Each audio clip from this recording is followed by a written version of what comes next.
POS fraud cases in Nigeria rising. A few days ago, there was a report by FITC, so let's quickly analyze that. My guest is Dr. Obioha, National Vice President, Association of Mobile Money and Bank Agents in Nigeria. He's joining me right now. Dr. Oti, welcome to you. And how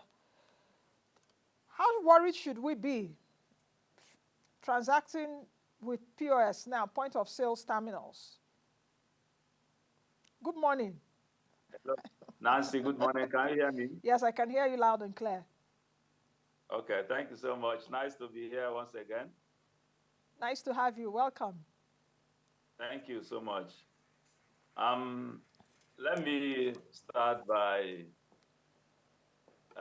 the first comment you made. How worried should we be by the rising incidence of mobile money fraud? I hope that was exactly what you said. Yes, that's my first question.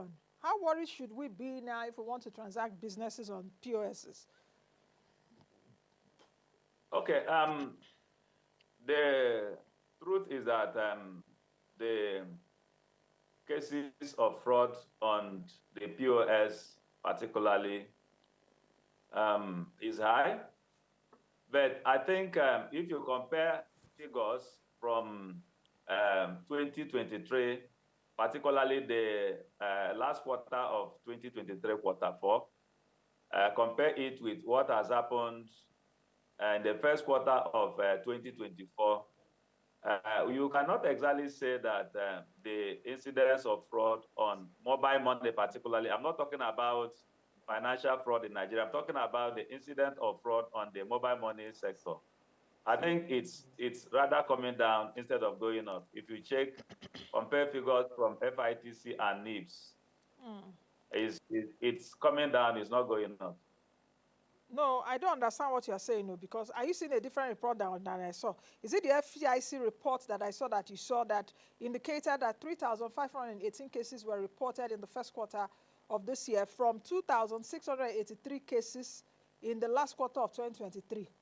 And you talked about NIPS. NIPS last year said that fraudsters defraud banks and POS operators, I think about 18 billion naira.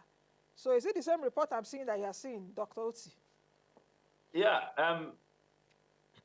the incidence of fraud actually, as at the close of quarter four in 2023, was at about 5 billion. But as at quarter one of 2024, it came down to about 3 billion. Now, actually, attempts to defraud increased, but the actual fraud that occurred. Okay, do you mean in terms of the quantum of money? Is that what you're saying? Yes, the quantum of money involved. But the cases increased now. The cases increased by 31% now. Yeah, the cases increased, but the actual fraud value reduced, and the attempt to defraud actually increased. So that's actually a step in the right direction, okay?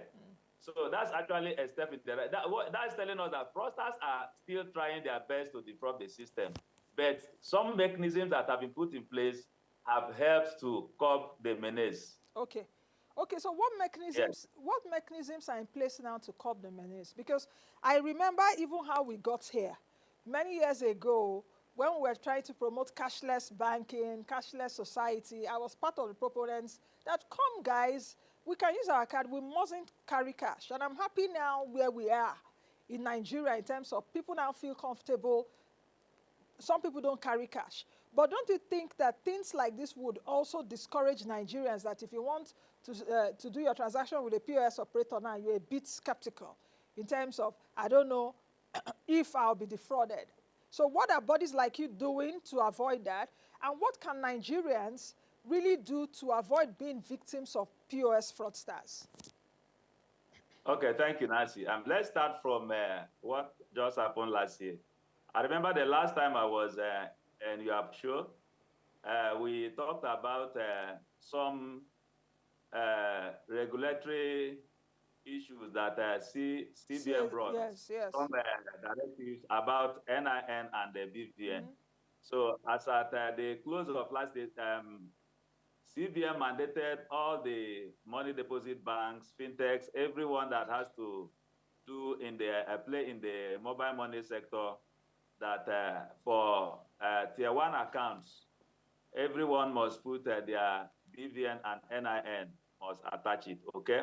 So that went a very long way to improve the aspect of identity, because most of the fraud incidences that has taken place border on identity issues. So the CBN regulation on NIN and BVN for particularly tiers 1 and tiers 2 accounts really helped quite a lot. Then you asked what we are doing as an organization.